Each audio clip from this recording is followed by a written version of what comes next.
Hello and welcome back, everyone, to Legacy of the Duelist and Rocket Rabbit Commentaries. And in this episode, we're starting the Waking the Dragons arc, also known as Doma, also known as the Darts arc. I don't think anyone else calls it the Darts arc, but I do. But yeah. The Waking the Dragons arc is in fact very famous for being a stupidly long filler arc, because it has nothing to do with what the final season is actually about, although it has a little bit of a teaser at the very end of what the final season is about. For the record, we won't be doing the final season, because it's not about Yu-Gi-Oh! And it's really fucking weird. I still have not actually watched the final season of Classic Yu-Gi-Oh! And I want to at one point. I want to sit down with Jonah and say, hey, we're gonna try and get all the way through this. It's supposed to be really fucking weird, but I want to sit through it because it has some important duels in it.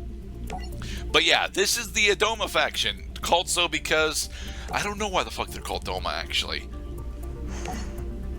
I know it's explained in the show why they're called Doma, but Domo, yeah. arigato, Mr. Roboto, Doma.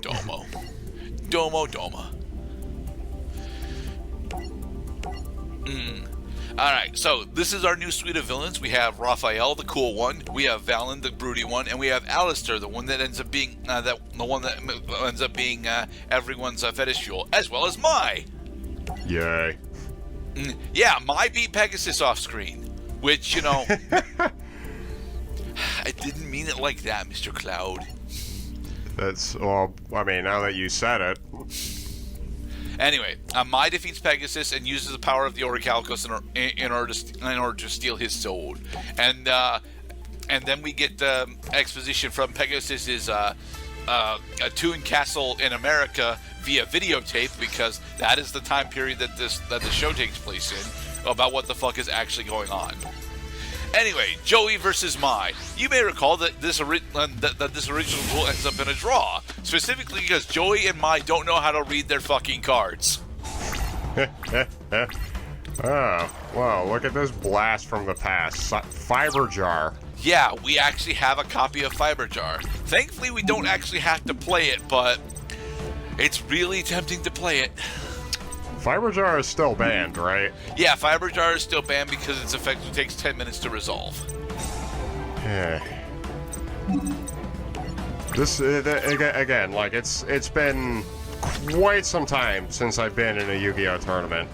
After hearing the things that I've heard and seeing the things that I'm seeing, I'm pretty sure that I am not going to be going to any more Yu-Gi-Oh tournaments, probably for the rest of my life. Oh, come on. It is fun to watch Edison and, modern Yu-Gi-Oh! It's fun to watch at the very least.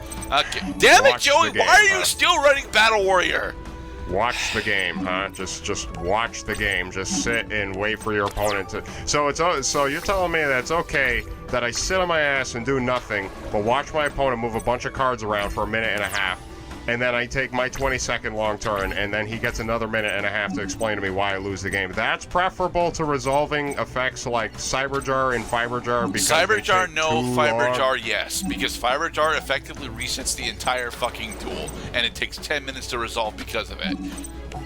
Cyber Jar admittedly only takes 5 minutes, but it does take an entire 5 minutes for Cyber Jar to resolve, and that can be an issue. I agree that on that grounds alone, Cyber Jar should not actually still be banned. However, the amount of one-sided games that can happen because of Cyber Jar is a bit too goddamn high. Yes, you have to use a normal summon in order to get those effects off, but the number of decks that have the ability to just win the game off of a single Cyber Jar application is like 412. So we don't really want that Yu-Gi-Oh! To turn into Magic the Gathering's legacy formats. Okay. So the year was 2005. In a tournament somewhere in Pennsylvania, probably Philadelphia, there was a tournament hosted by about 25 people. And in that same tournament, which has a duration of between 3 and 4 hours, a judge was called repeatedly, again, and again, and again, to answer the question. And he was hoping on each successive visit to a table that it would not be a query as to how the effect should resolve with respect to Cyber Jar and in what order and who gets priority. And then by the end of the third visit to a table, which again was with respect to Cyberjar, who is at the time the most mysterious card of all, with his ability to screw things over in orders and matters and what is happening and nobody knows, that he wrote a very strongly worded letter to Konami saying, Cyberjar must be banned. And as of that moment, for the rest of that tournament, he said, hey everyone, hear my voice and heed my call. Cyberjar is now, from this moment on, at this premises in this tournament, banned. And any more doofuses who come to me with complaints that they cannot figure out how Cyberjar is will be immediately ejected from the tournament. And history followed suit. That was actually a small editing error on my part. Huh. Oh well. So from here, Dark Hole, Monster Reborn. I don't have 2,400 points. Well, I in theory I could Monster Reborn, Mega Cyber, and then a direct attack with Time Wizard. But yeah. Nice. But there we go. All right, now Mai's like, I'm gonna come back empty-handed, and then all the guys Valen come jumps in, uses his Orichalcos Arc to break the steal, and yeah, the duel in this timeline specifically resolves unresolved. Oh, we got Harpy's Feather Duster and Harpy's Pet Dragon. Haha. And so now we get Seto's call into the Legendary Knights. It's really weird because Joey gets his call during the duel. Yeah, all three of them get a call during the duel. During the duels that they're in order to get the Legendary Knight cards. But for the purposes of the campaign that we're doing, we skip Yugi's call because it's just a jobber that shows off that Doma exists. And then we didn't actually get to see Joey get to use his Claw of Hermos in order to use Time Magic Hammer. Here, though, Kaiba actually has got a full, not a complete extra deck, but almost a full extra deck of cards supporting the Legendary Knight shit. It's actually really interesting that he's got so many of them, because the only ones that you're going to use are Doom Virus or Tyrant Wing. Classically, he ends up using Tyrant Wing here in order to beat down Alistair. But yeah, you'll notice that he's got a whole 14-card extra deck here. That is, it's probably for all of the different combinations of the XYZ fusions. Yes, and he also has Doom Virus. Yeah, he's got Doom Virus and Tyrant Wing. Doom Virus. I actually really like Doom Virus Dragon, especially since we're running the eroded/nerf version of Crush Card Virus, so it makes sense to use Doom Virus Dragon over it. Reveal a Crush Card, reveal Doom Virus, send Crush Card, special summon Doom Virus Dragon. Crush Card did come quite late to the party here. I know, because I remember when Crush Card Virus finally became legal in TCG, but I had known about the card because of the anime for like 10 years before it appeared. It was very odd, the latency. Alright, Monster Reborn to bring back Dinotherium. Use emergency provision, sacrificing Monster Reborn to gain 1,000 life points. Oh yeah, I forgot you could do that because normal spells take up a space in the spell and trap card zone until they resolve and hit the graveyard. Mm-hmm. Alright, so what do I want? Do I want Tyrant Wing or do I want Call of the Haunted?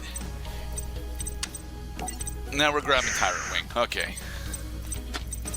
Damn, dude. I'm just now that we're in an arc other than Battle City and Duelist Kingdom. Now I'm being bombarded with new information. I'm having a little trouble keeping up here. Okay. The narrative right now is that Alistair uses the money he stole by having Doma effectively replace Pegasus. Alistair uses the money from Industrial Illusions in order to buy out half of a Kaiba Corp. So what's going on here is that it's a battle of investors as well as a Yu-Gi-Oh game, and yeah.